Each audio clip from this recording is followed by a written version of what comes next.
안녕하세요 여러분. 오늘은 건축물 대장에 대해서 알아보겠습니다. 건축물 대장은 건축물의 스펙을 보여주는 서류입니다. 본격적으로 알아보기 전에 건축물의 종류에 대한 설명을 먼저 드릴게요. 건축물은 크게 두 종류로 나누어집니다. 일반 건축물과 집단 건축물. 일반 건축물은 건물 한 채가 한 개의 재산인 경우예요. 단독주택의 경우가 대표적인데 건물 한 개 동이 한 개의 재산이라서 더 이상 쪼개어 가질 수가 없습니다. 집단 건축물은 건물 한 개 동 안에 각각의 호마다 별개의 재산으로 쪼갤 수가 있는 건물이에요. 이걸 분양이라고 합니다. 아파트가 가장 대표적이에요. 분양이 안 되는 건물은 일반 건축물, 분양이 되는 건물은 집단 건축물, 이렇게 구분하시면 됩니다. 일반 건축물의 건축물 대장을 일반 건축물 대장이라고 합니다. 집단 건축물의 건축물 대장은 표제부와 전유부로 나뉘는데, 아파트를 예로 든다면 아파트 한 개 동의 사항을 적는 건 표제부, 그 안에 개별 호에 대해서 적는 게 전유부입니다. 지금과 같은 경우라면 표제부 1개, 전유부 14개의 건축물 대장이 존재할 겁니다. 이제 총괄 표제부라는 개념에 대해 말씀드릴 건데요. 일반 건축물이든 집단 건축물이든 한 개의 대지에 건물이 여러 동 있는 경우 이걸 모두 묶어서 총괄 표제부라는 별도의 건축물 대장을 작성하게 됩니다. 예를 들어서 이렇게 생긴 아파트 단지가 있다면 단지 내 상가동은 일반 건축물이니 일반 건축물 대장 1개, 아파트 2개 동이 있으니 표제부가 2개, 그 안에 총 28개의 세대가 있으니 전유부 28개, 그리고 3개 동을 모두 묶어서 보여주는 총괄 표제부 1개 해서 총 32개의 건축물 대장이 존재하게 됩니다. 이제 본격적으로 건축물 대장을 열람해 볼 건데요. 오늘은 일단 일반 건축물 대장에 대해서만 먼저 알아보겠습니다. 예시 대장을 보면서 하나하나 설명해 드릴게요. 이 건물은 서울특별시 용산구에 위치한 공중화장실 건물입니다. 먼저 대지 면적입니다. 대지는 건축물의 부지로 사용되는 땅을 의미합니다. 한 개 필지가 대지일 수도 있고 여러 개의 필지가 모여서 한 개의 대지를 이룰 수도 있어요. 예를 들어서 이렇게 3개의 필지 위에 건물이 한 개 동 지어진 경우 이 건물의 대지 면적은 3필지의 면적을 모두 더한 1000제곱미터가 됩니다. 그리고 건축물 대장의 앞장에 대표 지번과 대지 면적을 적어주고 나머지 연관 지번은 뒷장에 모두 적어줍니다. 이번에는 건축물의 면적에 대해 설명해 드릴게요. 건축 면적과 연면적이 있는데요. 건축 면적은 하늘에서 내려다본 건축물 윤곽선의 면적이라고 생각하시면 됩니다. 예를 들어서 1층과 2층이 기역자로 엇갈리게 지어진 이런 건물에서 1층 면적은 150제곱미터, 2층 면적은 100제곱미터, 두 층이 겹쳐져 있는 면적은 60제곱미터라면 이런 경우에 건축 면적은 하늘에서 내려다본 윤곽선의 면적, 즉 190제곱미터가 됩니다. 이번엔 연면적을 말씀드릴게요. 연면적은 각 층 면적의 총 합계입니다. 지금 같은 경우 연면적은 1층과 2층의 면적을 모두 더한 250제곱미터가 됩니다. 건축법을 보시면 건축물 바닥 면적의 산정 방법에 대해 자세하게 규정하고 있는데요. 아파트의 발코니처럼 면적에 포함하지 않고 빼버리는 부분들이 여러 가지 규정되어 있습니다. 제가 오늘 알려드리는 부분은 건축 면적과 연면적이란 어떤 것이다 라는 개념에 대한 부분이니까 우선 개념을 꽉 잡으시고 개별 건축물에서 구체적인 면적을 확인하셔야 하는 경우에는 시청 담당자나 건축 설계 사무소에 구체적으로 문의해 보시는 것이 정확하다고 말씀드리겠습니다. 다음으로 건폐율과 용적률에 대해 말씀드릴게요.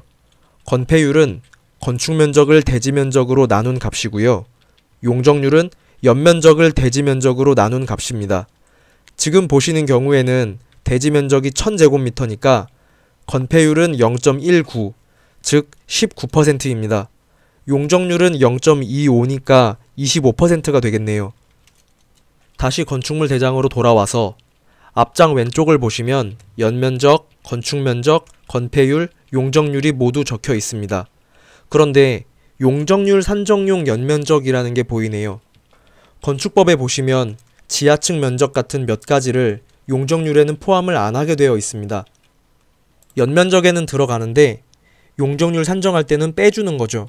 그래서 건축물 대장에서도 연면적 그 자체와 용적률 산정용 연면적을 따로 기재해 주는 겁니다.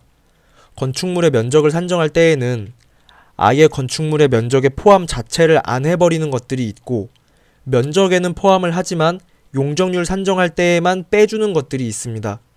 익숙하지 않으면 크게 혼동하실 수도 있는 부분이니까 건물을 거래하시거나 직접 건축을 하시는 경우에는 전문가의 도움을 받아서 면적 부분을 정확히 확인해 보시는 것이 좋겠습니다. 오른쪽에 보시면 지역, 지구, 구역 부분이 있는데, 건축물 대장에 써 있는 것들은 건축물 대장 작성 당시의 상황인 경우가 많아요. 건축물 대장 작성 이후에 현재까지의 사이에 지역, 지구가 바뀌어서 현재의 지역, 지구와는 차이가 있을 수도 있습니다. 건물 구조와 용도, 층수, 높이 같은 것들도 적혀 있는데, 옛날에 지어진 건물들은 이런 게 다 비어있는 경우가 많아요. 그 당시의 건축물 대장 양식엔 이런 것들이 없었던 시절도 있었거든요. 지붕 구조에는 슬라브라고 되어 있는데, 슬라브라는 건 건물의 층을 구분짓는 평평한 바닥이에요. 지붕재가 슬라브라는 건 그런 평평한 바닥 지붕이라는 뜻입니다.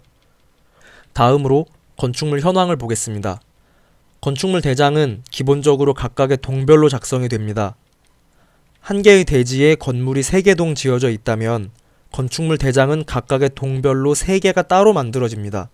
그리고 건축물 현황란에는 그 한 개 동 내에서 각 파트별로 구조와 용도와 면적을 적어줍니다. 층별 구분은 당연한 거고, 한 개 층에서도 용도나 공간 구분에 따라서 따로 적어주는 경우도 많습니다. 예를 들어서 조그만 상가 건물인 경우에도 1층의 일반 음식점과 1층의 편의점이 각각 다른 줄에 따로 적힐 수도 있어요. 만약에 줄이 모자라서 다 못 적는다면 3페이지나 4페이지에 계속 이어서 적어주니까 이하 여백이라는 문구가 안 보인다면 계속 뒷장으로 넘겨서 확인해 보셔야 됩니다.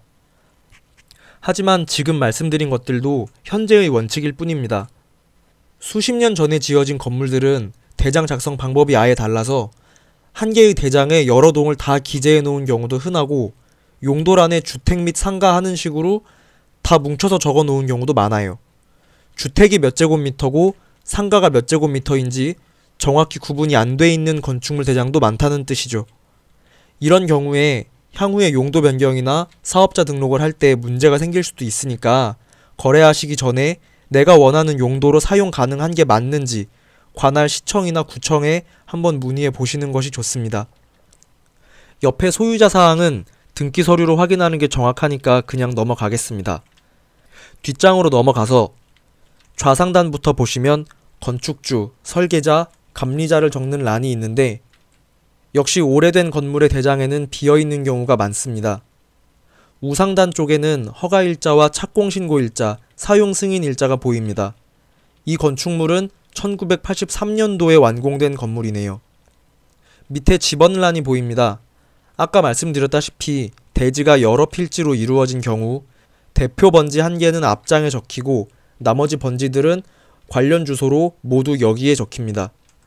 아래쪽의 변동사항은 건물의 증축이나 용도 변경 등등 건축물 대장에 변경이 생길 때마다 언제, 왜 바뀌었는지 입력해두는 란입니다. 지금 같은 경우는 건축물 대장 정비 사업이라는 게 보이는데, 우리나라가 처음부터 건축물 대장을 전산으로 관리하지는 못했었겠죠. 당연히 종이 대장으로 일일이 작성해서 구청 사무실에 보관하고 있었던 건데 2000년대 들어서 이걸 전산화 작업을 했어요. 그랬는데 처음에는 그 종이 서류의 자료들이 전부 제대로 전산화되지를 못했죠. 그래서 계속 정비 사업을 하면서 옛날 종이 대장에 있었던 것들을 전산 대장으로 옮겨오는 작업을 했습니다. 지금 이 건축물 대장은 2011년 12월 27일 정비 작업 전에는 건축 면적과 용적률 산정용 연면적이 0으로 되어 있었던 것을 2011년에 정비하면서 면적을 채워 넣었다는 건데, 없던 면적이 그냥 생겨난 게 아니라 옛날식 종이대장에 적혀있던 면적을 그때 전산으로 옮겨왔다고 이해하시면 되겠습니다. 2012년도에는 집원 변경이 있었던 모양이에요. 오른쪽에 보시면 그 밖의 기재사항이라는 것도 있는데요.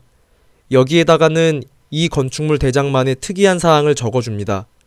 지금 이 대장은 2005년도까지는 건축물 대장만 있고 등기는 안 돼 있었던 모양이에요. 그걸 2005년도에 대장 정비 사업 때 발견을 해서 등기를 했다고 적어두었네요. 여기까지 일반 건축물 대장을 한번 살펴봤습니다. 지금 이 건축물은 매우 단순한 공중 화장실이라 내용 자체에 크게 어려운 점은 없었습니다. 다음 시간에는 아파트 건물을 예로 들어서 총괄 표제부와 표제부, 전유부가 어떻게 생겼는지, 집단 건축물의 건축물 대장은 어떻게 기록이 되는 것인지 알아보도록 하겠습니다. 이 영상이 여러분께 도움이 되었다고 생각하신다면 좋아요를, 앞으로도 이 채널에서 유용한 정보를 얻고자 하신다면 구독과 알림 설정을 해주시면 제게 큰 힘이 됩니다. 안녕히 계세요.